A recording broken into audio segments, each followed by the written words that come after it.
그러면 이제 우리가 이때까지 이제 지도 학습을 했고, 그런 이제 지도 학습을 통해서 뭐 잘 평가하고 이런 것들도 이제 신경을 이제 많이 썼습니다.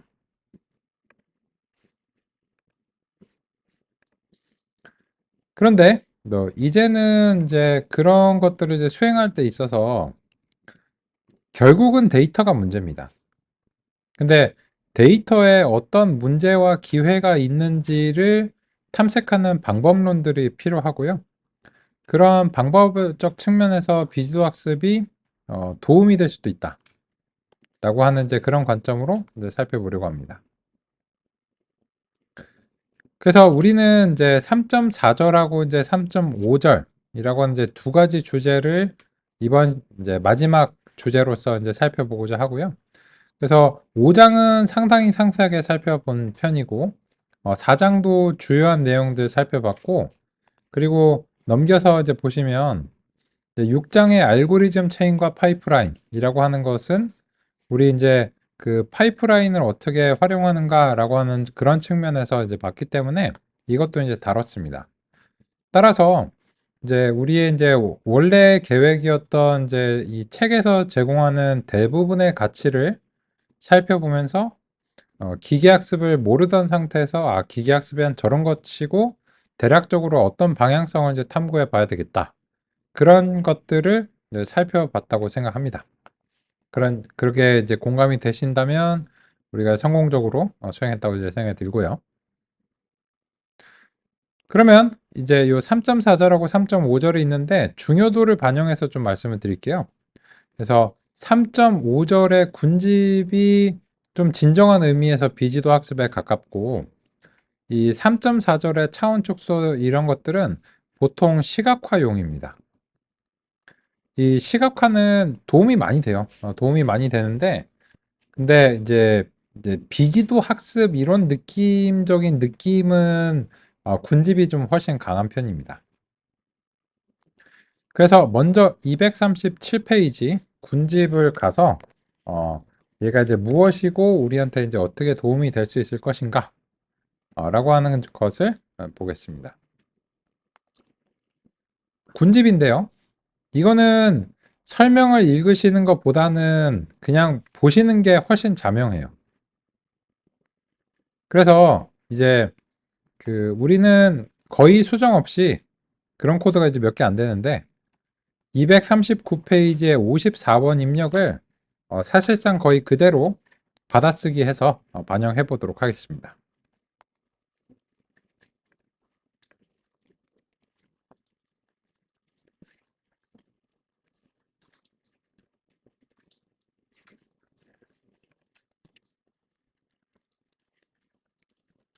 크게는 이제 비지도 학습이고요. 요 비지도 학습에서 그 크게는 이제 차원 축소 그리고 이제 군집이 이제 있는데 그 중에서도 이제 군집을 먼저 이제 살펴보려고 하고 있습니다. 그러면 239페이지 54번 입력을 이제 반영하면 사이클론의 데이터 세트를 여전히 활용하고 있죠. 근데 얘가 make로 시작해요. make blobs 이렇게 이제 시작하거든요. 그리고 이제 x랑 y를 이렇게 하고 make blobs 하고 이 랜덤 스테이트도 이제 책에서 이제 지정한 걸 이제 그대로 사용하겠습니다. 그리고서 이제 x, y를 이제 볼게요.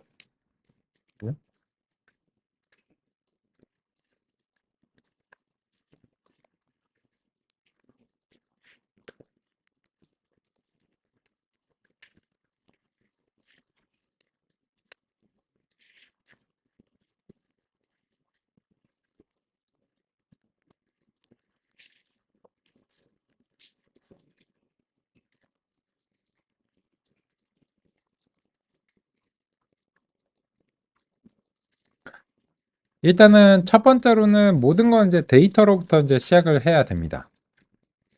근데 이 사이클런의 이 데이터 세트들은 이제 예시용이죠.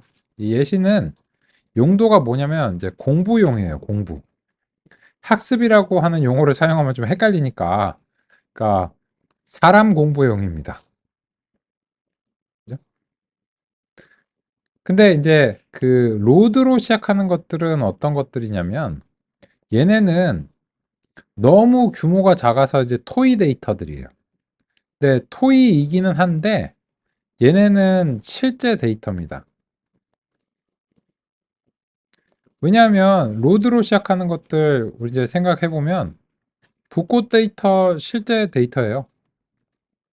그리고 저 캔서 데이터 실제 종양 데이터고요. 보스턴 데이터 실제 1970년대 보스턴 지역의 주택 가격 데이터니까 요 로드로 시작하는 거는 실제인데 이게 너무 티니 타이니해요.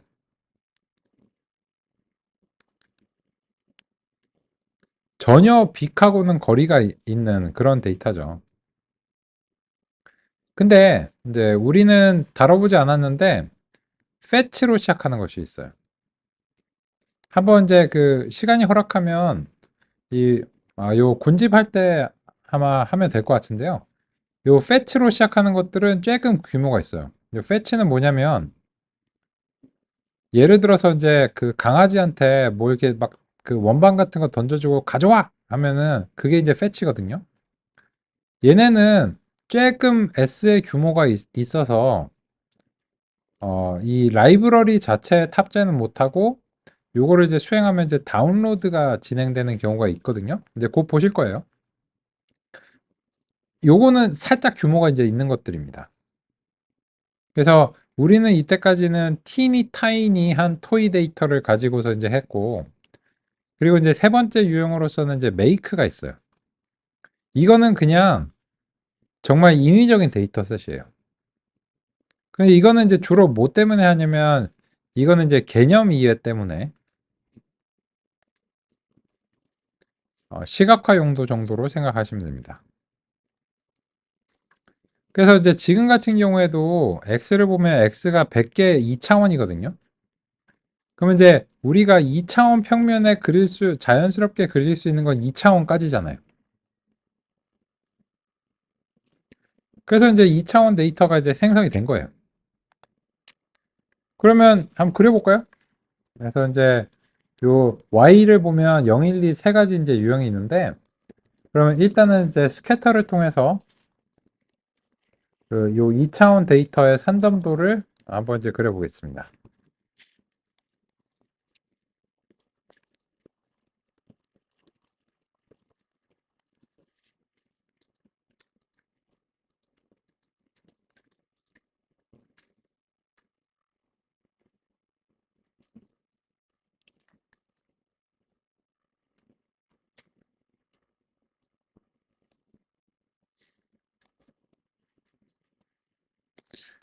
그러면 이제 요거는 그냥 교재랑 이제 코드가 동일하니까 뭐 이미 이제 잘 작성하셨으리라 이제 생각하는데, 여기 보시면 이제 분포가 이렇게 돼 있어요. 근데 지금처럼 이렇게 눈으로 볼 수 있으면 누구랑 누구랑 같은 그룹 또는 군집인 것 같아 라고 했을 때, 요것들이 같은 유형인 것 같고 요것들이 같은 유형인 것 같고 얘네들이 딱 같은 유형이구만 이라고 많은 사람들이 생각해요. 저를 포함해서. 혹은 뭐 이제 두 개로 나누라면 이게 이제 같은 군집이 되겠죠. 그런 우리의 직관을 알고리즘으로 반영을 하는 게 군집입니다.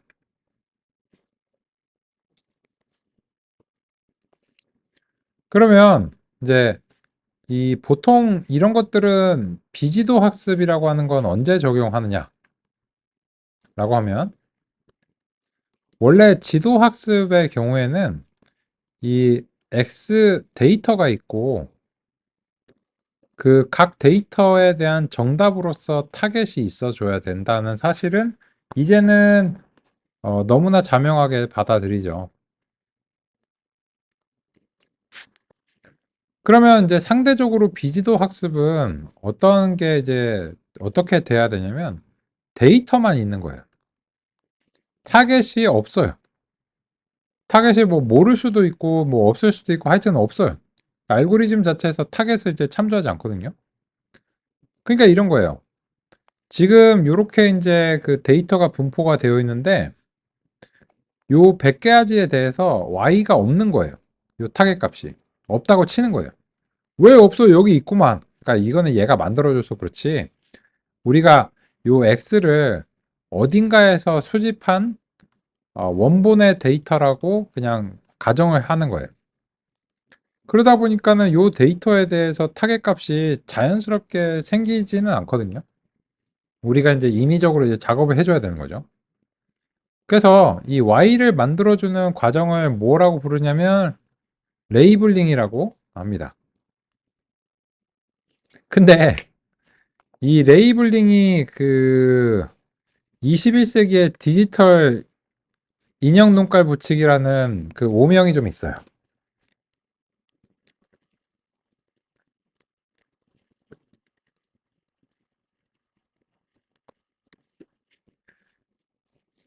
그래서 이제 재미있는 사례가 이제 있는데요.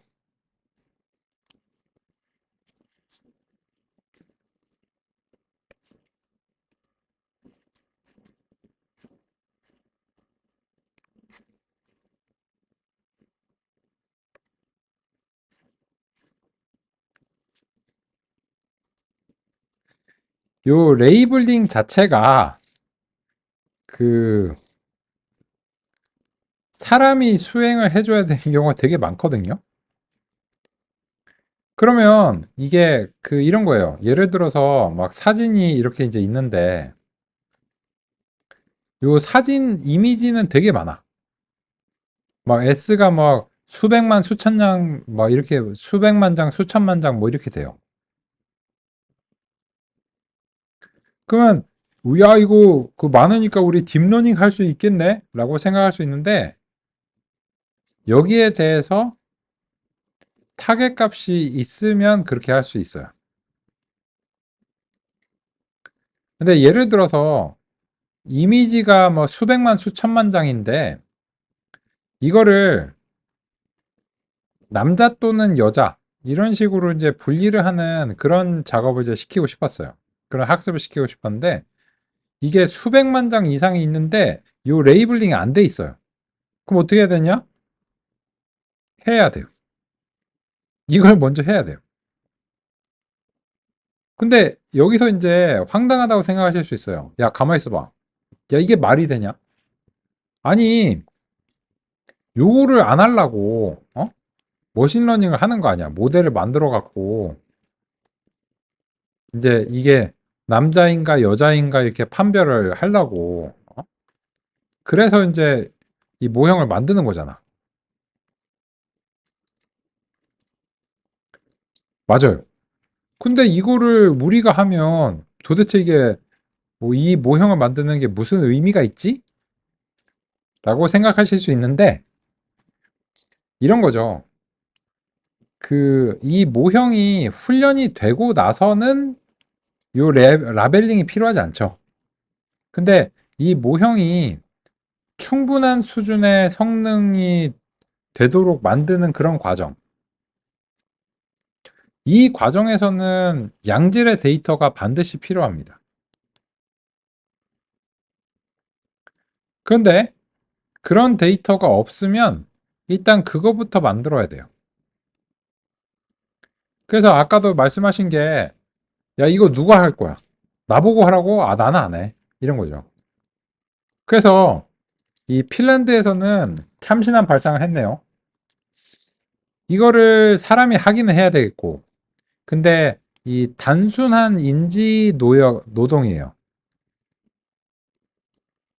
단순 인지 수준의 노동인데, 이게 단순하다는 게 이제 사람의 기준에서 단순하다는 이제 그런 경우에, 그러면 그냥 어떤 전문성이 없어도 남자인가 여자인가 뭐 판별한다든지 뭐 애기인가 뭐 갓난아기인가 뭐 어른인가 어린인가 이런 거 판정할 수 있잖아요. 그래서 이제 그런 경우에는 별로 전문성이 없지만 단순한 이제 인간적 인지는 할 수 있는 사람들한테 맡기면 단가가 제일 싸겠죠. 그래서 교도소한테 노역으로서 맡겼대요. 이런 거죠. 요거 한 10만 장 하시면 5년 잘 갑니다. 약간 이런 느낌이죠. 그죠? 그래서 이게 없으면 못하는 건데 지금의 경우가 이제 지금의 경우를 한번 생각해 보자는 거예요.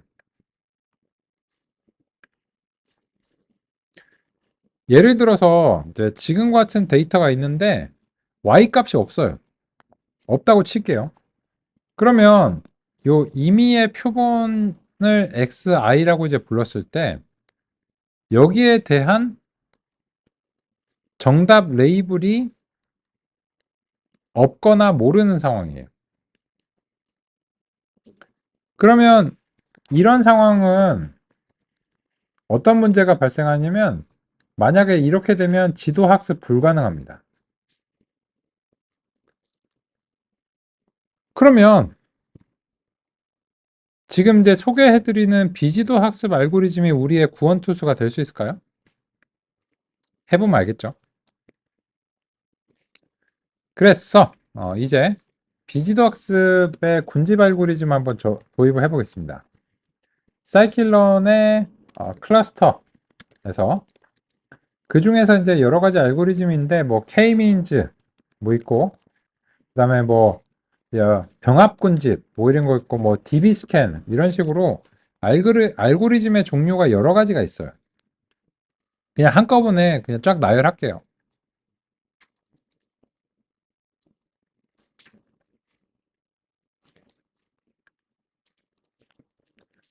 이런 것들은 이제 다양한 군집 알고리즘들이라는 측면에서 이렇게 이제 그 별도로 따로 이제 떼어 놓는다면 지금 현재 데이터에 이 중에서 적절한 게 있을 수도 있고 없을 수도 있어요.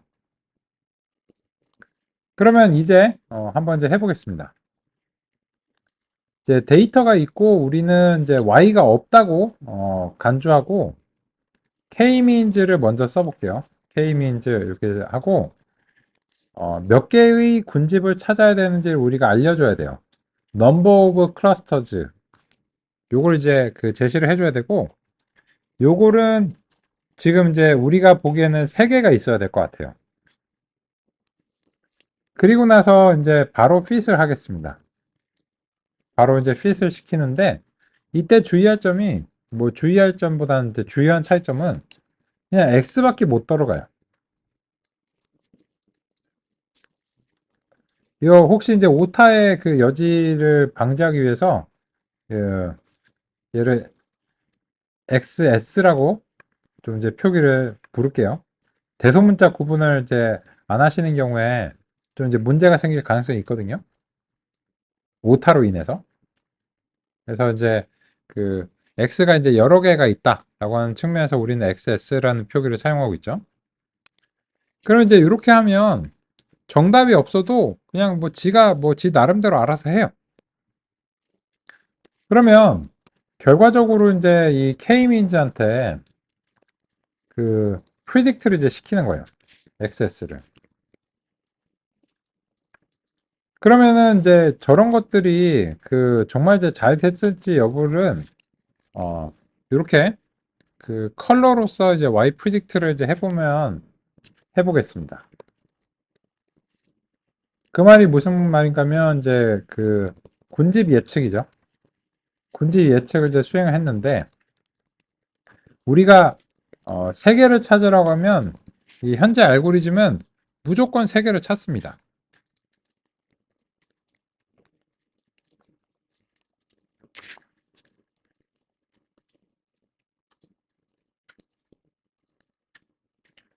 그러면 이제 그렇게 이제 012로 찾은 것을 우리가 이제 스캐터의 색상으로 이제 부여하면 012에 대해서 적당히 알아서 색상을 이제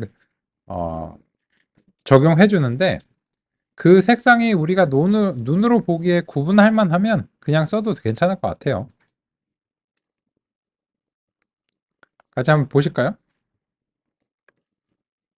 보시면 이게 서로 값이 다르면 다른 색상으로 이제 표현이 되는데 같은 색상은 같은 군집이 된 거예요.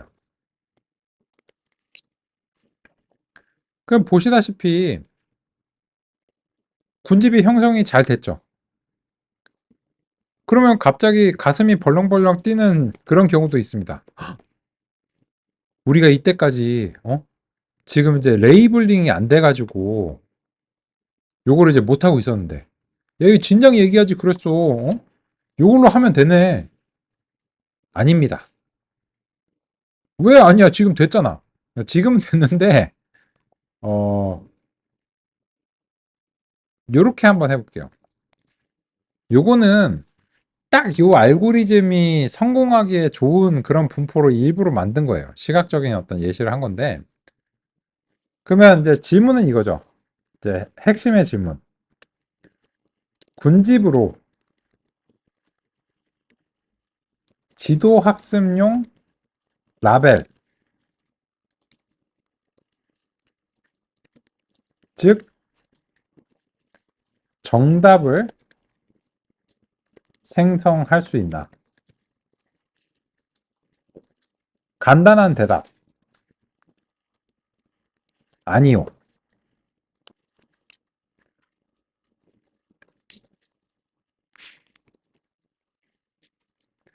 그거 왜 아니야? 이거 위에서 되는구만. 그럼 이제 한번 해보시죠. 그죠? 뭐냐면 캔서 데이터를 한번 이제 볼게요. 캔서 데이터는 정답이 있죠.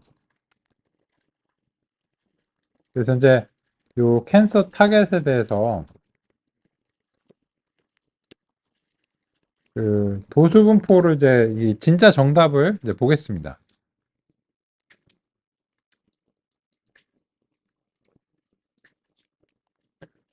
그러면 이 캔서의 타겟은 누가 만든 거냐면 이제 사람이 전문가가 판정을 한 거죠. 전문가가 에헴 하고 이거는 암이고 얘는 암이 아니다. 이렇게 이제 딱 판정을 한 거예요. 맞길 바라야 되겠죠. 근데 이런 그 상황을 가정해 볼게요. 지금처럼 의사들이 막 파업을 해. 근데 병원에서는 이 프로젝트를 맡겨야 돼요. 그래갖고 이제 이 병원에서 이제 종양을 판정하는 이제 모형을 우리한테 이제 프로젝트를 이제 맡기고 싶은 거야. 여기 이제 그 자체적으로 이제 데이터가 막 이제 쌓여 있는 거죠. 자기네들 말로는 이게 빅데이터래. 이게 이제 어 빅이라서 충분한지 그거는 이제 봐야 돼요. 봐야 되는데 어쨌든 뭐 자기네 입장에서 빅데이터래. 그래서 이거를 이제 기반으로 해서 요새 이제 안 그래도 의사도 막 부족하고 막 그러니까 소위 말해서 이제 AI 판정기, 그죠? 이런 거를 이제 만들어서 그 의사 인력의 이제 부담감을 좀 줄여주려는 뭐 그런 프로젝트를 하고 싶다고 한번 가정해 볼게요. 그죠? 그게 말이 되는지 안 되는지 몰라도. 근데 요거를 이제 하려고 우리한테 이제 연락을 했어요. 뭐 여기 딥러닝 맛집이라면서 이렇게 연락을 했는데 이 연락을 해서 이제 그 얘기를 들어보니까 데이터 예 많으시네요. 그래서 이제 저희가 잠재적으로 도와드릴 수 있을 것 같은데 요 데이터에 그 레이블들이 이제 있어야 됩니다. 이렇게 이제 말씀을 드려요. 뭐 상담을 할 때 그렇게 하겠죠. 그러면 이제 이 병원에서 황당하게 생각하실 수도 있어요. 아니, 여보세요. 요 레이블이 지금, 사람이 없어가지고, 이 못 만든다니까? 근데 요게 이제 못 만드니까는 요거를 AI로 해서 이거를 이제 하려고 하는 거 아닙니까? 근데 이거를 달라고 하면은 어떻게 합니까? 이렇게 얘기를 할 수도 있잖아요. 머신러닝의 전문성이 없으면 그럴 수 있거든요. 그럼 어떻게 될까요? 아, 그냥 안 됩니다라고 하는 게 정답이에요. 근데 저처럼 이제 조그만 회사 이제 막 부티크예요.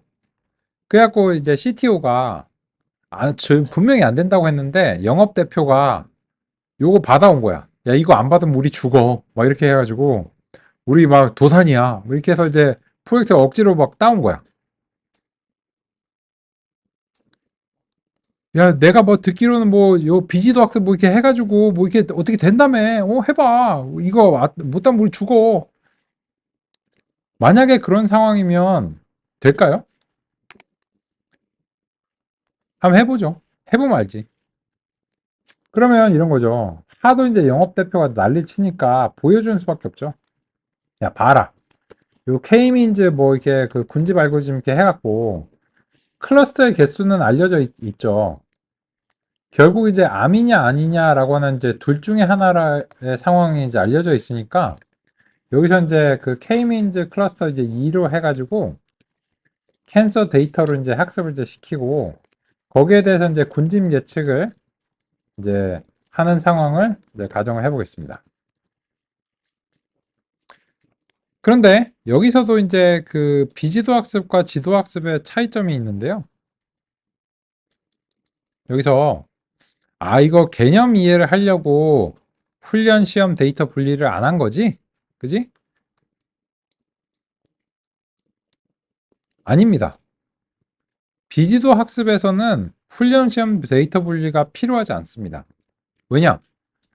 이 훈련 데이터와 시험 데이터를 나누는 이유가 뭐냐면 이 훈련 데이터의 그 정답 Y 값을 외워버려서 이제 시험 데이터한테 그 적용하는 게 이제 문제거든요. 근데 얘는 정답 자체가 없어요. 외울 게 없어. 따라서 얘는 그냥 평가가 안 돼요. 이게 이제 얼마나 좋은지 나쁜지가 그냥 수치로 평가가 안 됩니다. 정답이 없는데 뭘 평가해요? 근데 그 평가가 안 되는데 이거 왜 했냐? 라고 물어보면 이제 이게 정답이 있는 경우에 대해서 과연 이제 정답에 근사한 것들을 형성할 수 있는지를 한번 실험적으로 보려고 하는 거예요. 그러면 당연하게도 우리가 두 개를 찾으라고 하면 Y predict는 어쨌든 무조건 두 개를 찾아줍니다.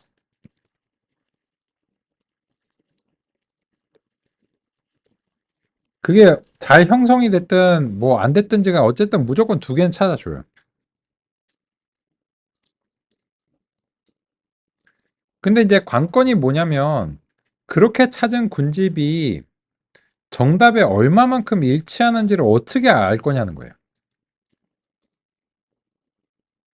그러면 여기서 이제 펜다스 이제 시리즈로 Y predict의 군집 예측을 이제 value count를 이제 하는데 만약에 진짜 정답의 분포랑 이 군집 예측의 그 분포가 완벽하게 일치한다면 어떤 일반의 가능성이 있을 수는 있겠죠. 그죠? 근데 지금 이제 보시는 것처럼 이 K-means라고 하는 알고리즘을 통해서 예측한 군집들은 일단 도수가 달라요. 그러면 이 중에서 이런 게 있겠죠. 이제 진짜 0번하고 진짜 1번하고 이렇게 있겠죠.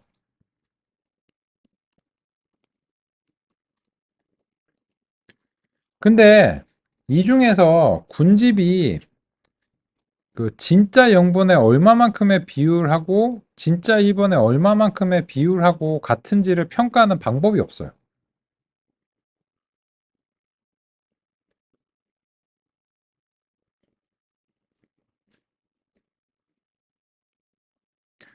그래서 지금 보시면 일단 당장 K-민즈를 통해서 요 도수가 틀리면 어쨌든 이게 얼마나 겹치든지 간에 그 틀린 부분이 있다는 거거든요. 따라서 비지도 학습 알고리즘을 통해서 없던 레이블을 생성하는 것은 일단 기대를 안 하시는 게 바람직합니다. 그리고 두 번째는 귀납법적인 논리예요. 논리적인 논리죠. 한번 생각해 보세요. 여기서 이제 지도 학습 알고리즘이 있어요. 지도 학습 알고리즘은 이제 훌륭한 품질의 모형을 형성하기 위해서 그야말로 지도가 필요하죠. 그러면 이제 지도 학습의 이상적인 이제 모형의 출력은 정답에 가까운 것입니다. 이러기를 이제 바라는 거죠. 근데 만약 비지도 학습을 통해서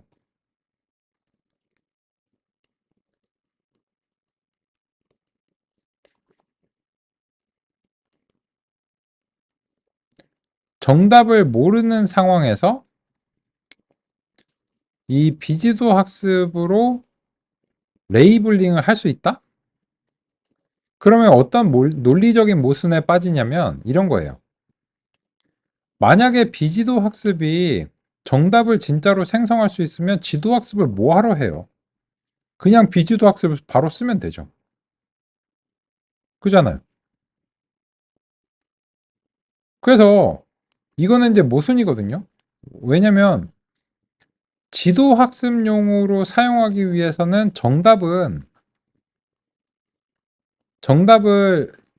타겟이라고도 이제 부르는데 이 다른 용어들도 종종 쓰여요. 뭐 어떤 게 있냐면 그라운드 트루스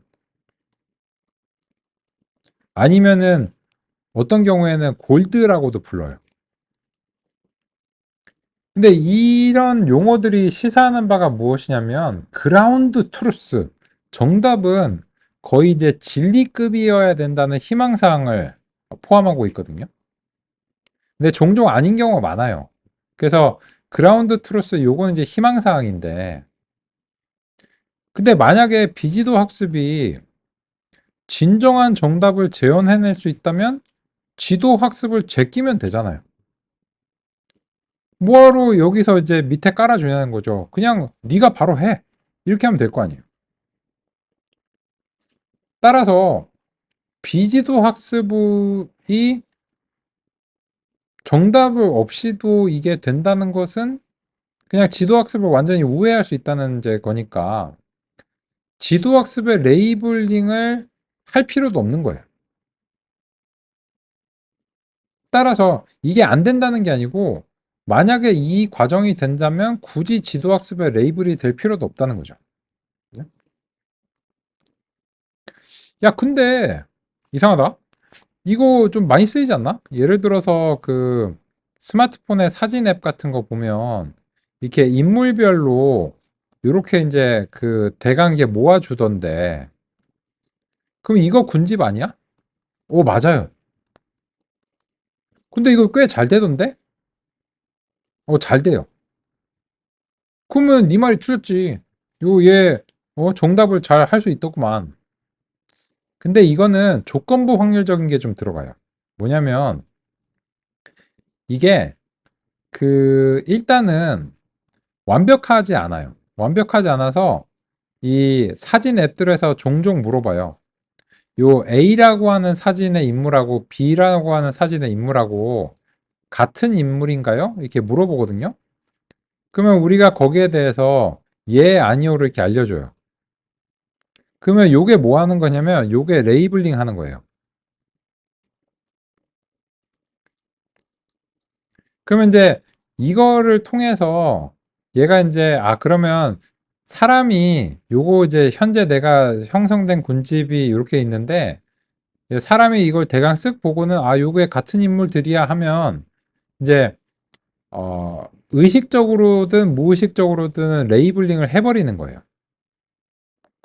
그러면 이게 레이블링이 이제 됐다고 가정하고 이거를 지도학습에 집어넣어 가지고 그 모형을 갱신해 버리는 거죠. 그러면 상당히 점점 정확해지거든요. 그래서 이런 피드백 루프를 받을 수 있는 상황이면은 비지도 학습과 지도 학습을 조합해서 굉장히 탁월한 성능을 낼 수 있고 이 레이블링을 안 하는 것 같은데 레이블링을 하는 효과를 낼 수도 있어요. 근데 그런 경우는 어떤 경우냐면 지금처럼 이제 그 시각적으로 볼 수 있으면 보통 이제 그런 게 이제 가능할 수도 있어요.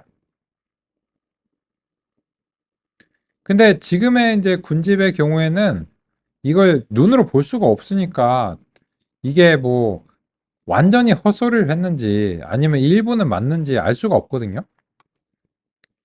그럼 어떻게 될까요? 이거를 눈으로 보는 방법을 강제적으로 도입할 수 있어요. 야, 근데 그게 안 된다며. 어? 요 그 캔서 데이터 지금 이제 보면 뭐 누누이 말했지만 요 13차원 뭐 30차원 아니냐. 이거 안 되잖아. 근데 이 군집의 품질은 우리가 좀 느껴보고 싶고. 그러면 여기서 이제 뭐가 필요하냐면 이제 차원 축소가 필요합니다. 그래서 사이클런의 디컴포지션 PCA라고 하는 것을 통해서 시각화를 위한 차원 축소를 해볼게요.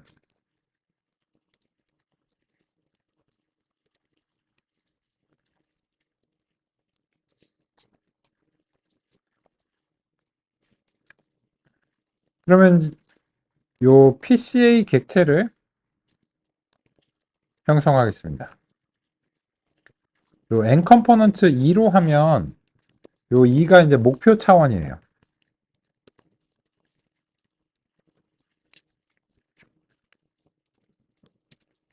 그러면 이제 그 효과를 이제 보면 이제 원래의 캔서 데이터가 이제 있는데 우리가 이제 요 PCA를 통해서 변환된 걸 XPCA라고 이제 부를게요. 그러면 이제 요 PCA fit transform을 수행을 하는 겁니다. 캔서 데이터에 대해서. 그러면 이제 XPCA의 이제 쉐입이 이제 어떻게 이제 바뀌었는가 라고 하는 점을 이제 같이 한번 이제 보겠습니다.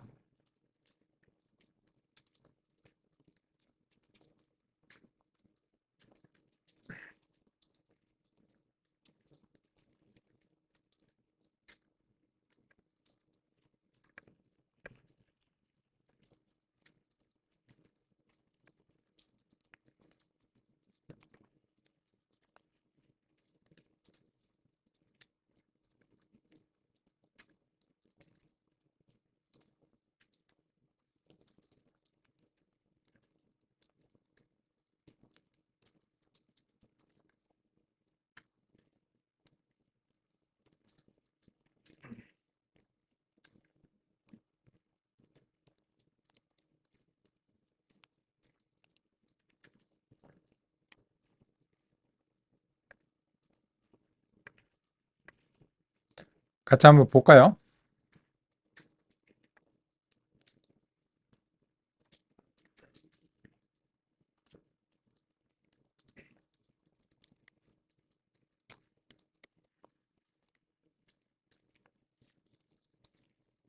원래 30차원은 시각화가 그냥 불가능합니다. 적어도 산점도적인 관점에서는 이제 불가능한데, 근데 지금 PCL을 통해서 이렇게 이제 수행을 하니까 2차원으로 줄어들었고, 2차원이 되면 시각화가 가능한 범위예요. 근데 이 차원 축소에 두 가지 방향성이 있는데요. 특성을 이제 선별하는 방향이 있죠. 어느 걸 이제 그 솎아내겠다. 이거는 우리가 해본 적 있어요. 종종 했었죠.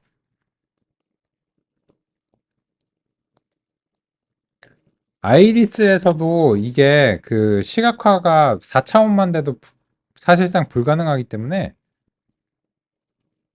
2차원 평면에 정적으로는 이제 불가능하죠.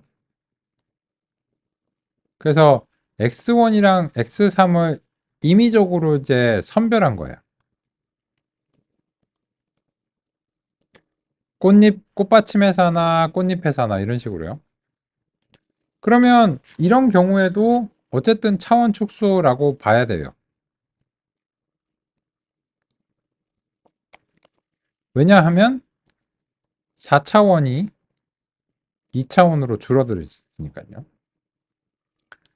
그런데 지금 요 PCA와 같은 알고리즘을 쓴 것은 선별이 아니고요. 그 변환의 과정을 거친 겁니다. 그래서 완전히 x가 그냥 x 다시가 돼버려요. 그래서 이제 여기서는 x1 다시랑 x2 이제 다시인데 얘네들은 그 x 중에서 어느 두 개를 고른 게 아니에요. 그래서 이 선별을 하는 것과는 전혀 다른 방식이고 이거는 이제 완전 이제 변환입니다. 이거는 이제 뭐에 비유할 수 있냐면 이제 그 그림자가 2차원 평면에 투영되면 원래의 피사체랑은 이제 전혀 다르잖아요. 네, 그렇게 이제 그 비유할 수 있고요. 근데 이거 왜 했어? 캔서 데이터의 군집이 어떻게 형성됐는지 궁금하지 않으세요? 얼마나 잘했는지 궁금하죠? 눈으로 보는 방법이 있어야 된다는 거예요. 그래서 이제 이렇게 이제 바꾸고 나서는 우리가 이제 스캐터를 통해서 XPCA의 첫 번째 열을 X축으로 하고 XPCA의 두 번째 열을 Y축으로 해서 이제까지 해오던 것처럼 산점도를 이제 그리는 게 가능합니다.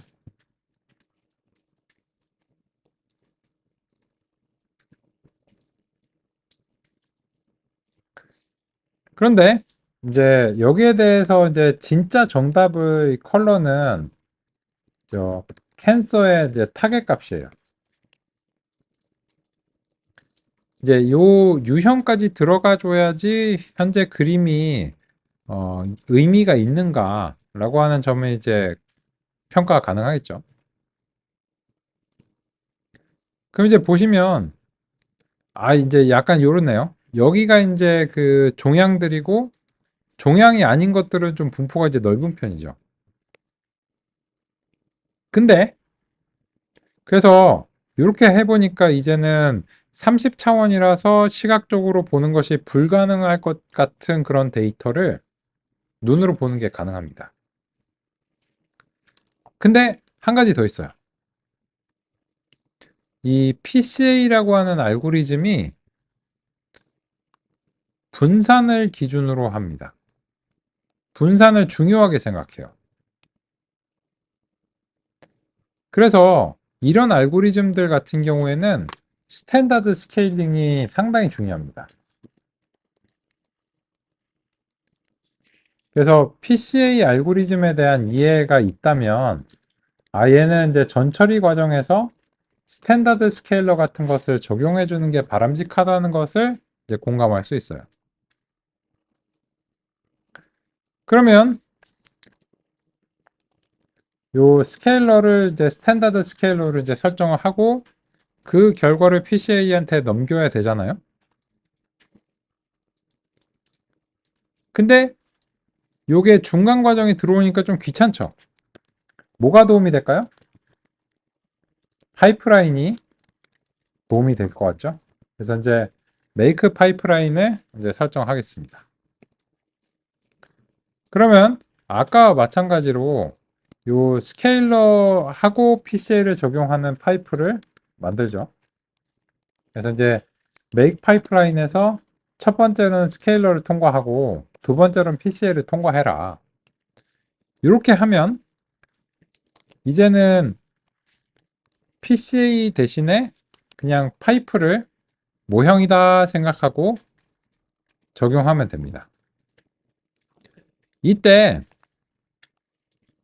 이 파이프에서 아까 이제랑 좀 비교를 해보면 요 아까는 마지막에 그 지도 학습 알고리즘들이 들어갔거든요. 그러면 얘네들 요 지도 학습들은 fit하고 predict라고 하는 메소드가 이제 있죠.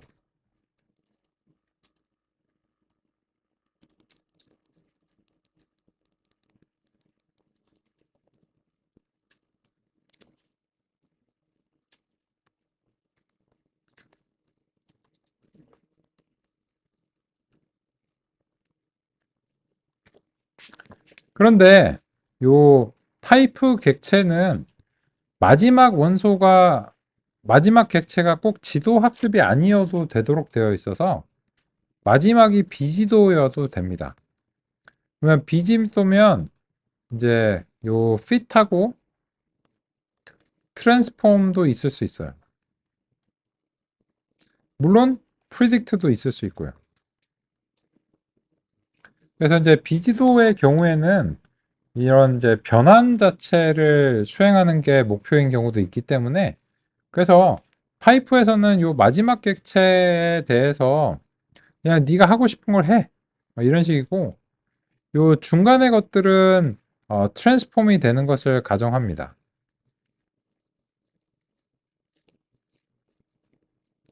그래서 이제 파이프 자체에서 fit 트랜스폼을 해주면 마지막에 이제 fit 트랜스폼이 적용이 되게 돼 있어요. 그러면 이제 이렇게 적용을 하고 나서 보겠습니다. 보면 역시 분산을 정교화해 주는 게 뭔가 유의미했죠. 그죠? 아까는 이렇게 막 찌부기가 된 듯한 그런 느낌이었잖아요. 근데 이거를 보면은 이제 좀 납득할 수 있는 게 있어요. 캔서 데이터에 대해서 이 선형 모형이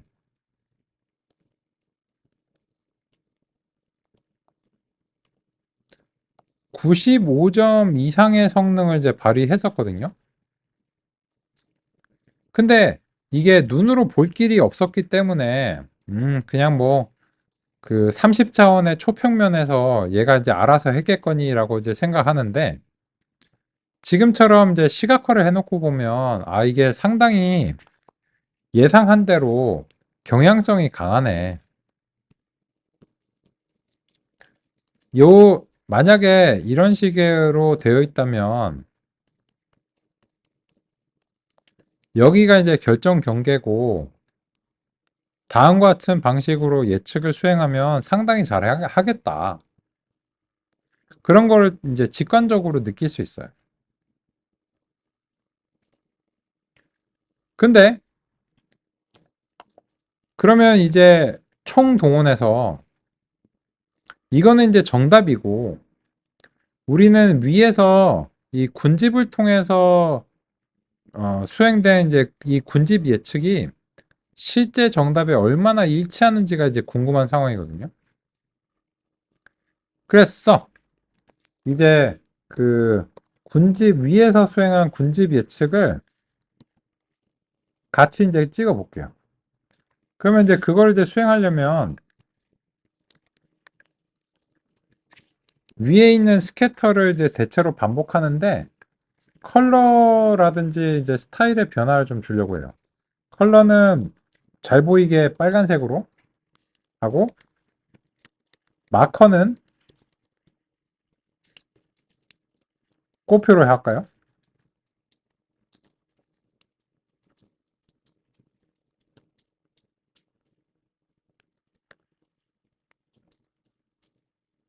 참, 요거는 근데 한꺼번에 해버리면 안 되고, 이제 그 각 유형별로 이제 살펴봐야 됩니다. 요거는 이제 그 바로바로는 안 되고 이제 필터를 적용해야 되겠네요. 그래서 여기서 이제 그 군집 필터를 이제 만들겠습니다. 그래서 이제 y predict라고 하는 이제 군집이 0번인 경우, 그런 경우만 이제 골라가지고 여기다가 이제 수행하려면 이제 군집 필터를 여기다가 이제 적용하고, 그러면 이제 이거는 이제 0번인 경우만 이제 수행이 되는 거고, 그 0번으로 예측된 것을 이제 빨간색의 꽃표 마커로 표시를 하겠다라고 하는 이제 이런 점입니다.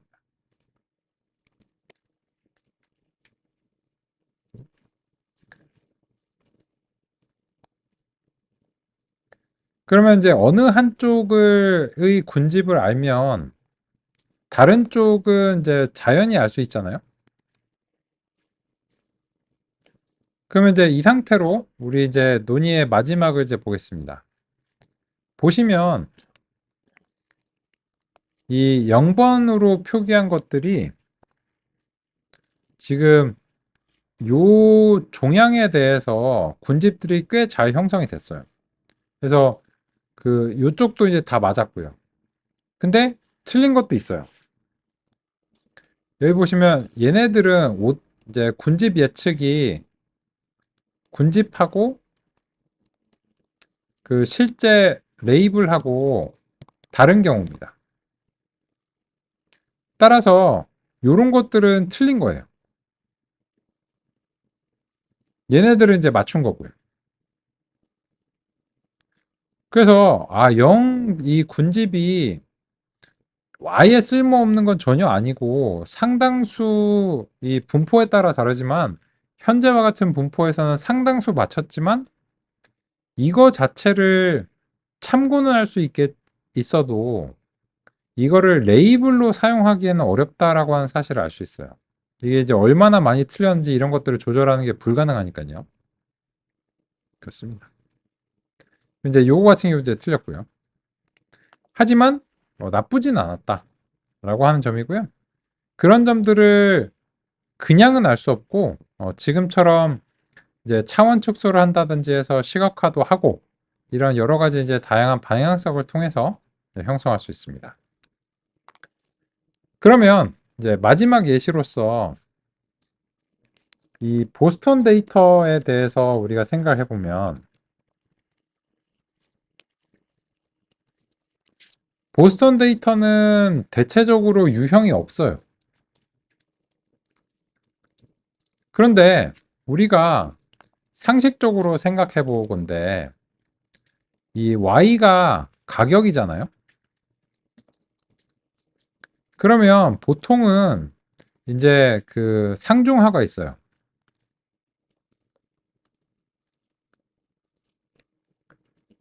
그래서 이제 그 보통의 어떤 상식적인 수준에서 우리가 이제 요 보스턴 데이터를 이제 상중하 같은 걸로 나눠보고 싶다라고 하면 좀 막막하거든요. 도대체 이제 뭘 기준으로 얘를 나눠야 될까? 그런 경우에 군집 알고리즘이 꽤 흥미로울 수 있어요. 결과를 이제 보장할 수는 없는데요. 그래서 이제 K-means 이제 n clusters 3으로 해가지고 보스턴 데이터를 이렇게 이제 해보면 무조건 3개를 이제 만들어줘요. 그러면 이 보스턴 데이터에 대해서 K-means가 예측한 군집을 기반으로 해서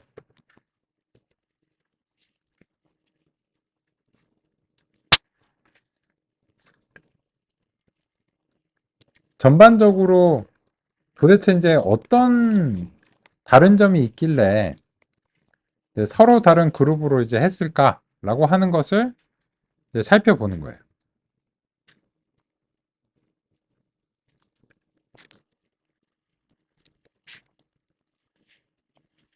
이런 식으로.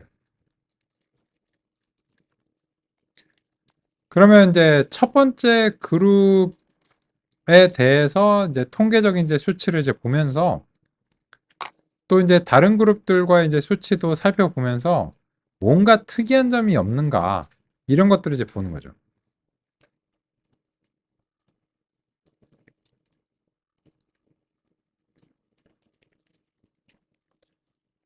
그래서 이제 이런 과정을 이제 거쳐서 이제 살펴보게 되면 이 어떤 특정한 군집하고 다른 군집이 왜 형성됐을까는 우리가 직접 알아내. 얘가 이제 그뭐 이런저런 이유로 인해서 이게 같다고 평가했습니다. 이렇게 알려주진 않거든요. 그래서 이제 지금처럼 전혀 이제 그 분류가 없는 데이터에 대해서도 군집 알고리즘을 적용함으로써 구분하는 것이 이제 가능하고 그리고 이제 이런 것들이 이제 데이터의 성능을 증가시키는 데 있어서 중요한 근거가 될 수도 있다라고 하는 점으로 같이 이제 살펴봤습니다.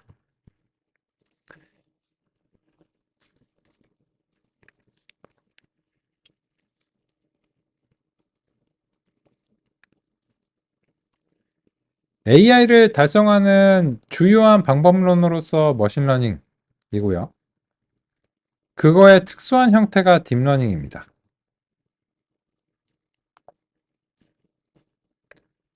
그래서 현재 인공지능의 그 정점에 있는 딥러닝의 이해를 위해서도 기계학습이 필요하지만 그렇다고 해서 이제 기존의 선형 모형이나 결정 트리와 같은 것들을 딥러닝이 대체했다고 볼 수는 없습니다.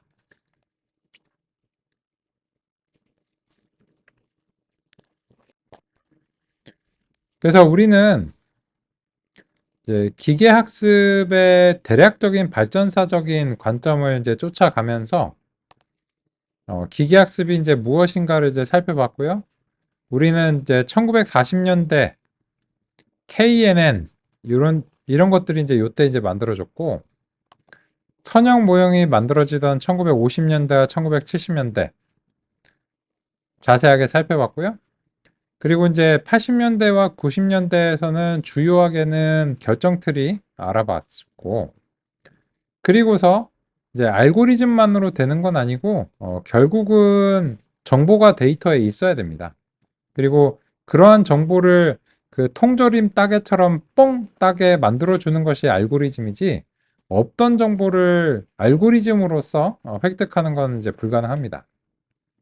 근데 좋은 소식은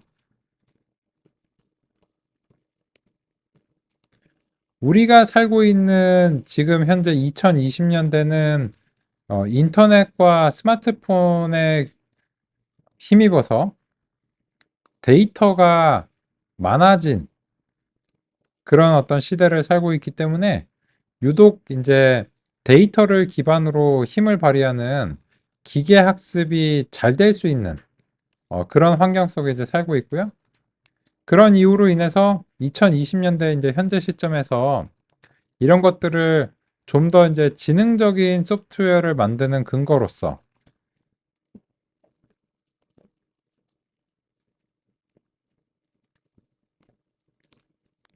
활용하시는데 참고와 도움이 되시길 바라겠습니다. 우리는 여기까지 살펴보겠습니다. 수고 많으셨습니다. 감사합니다. 예.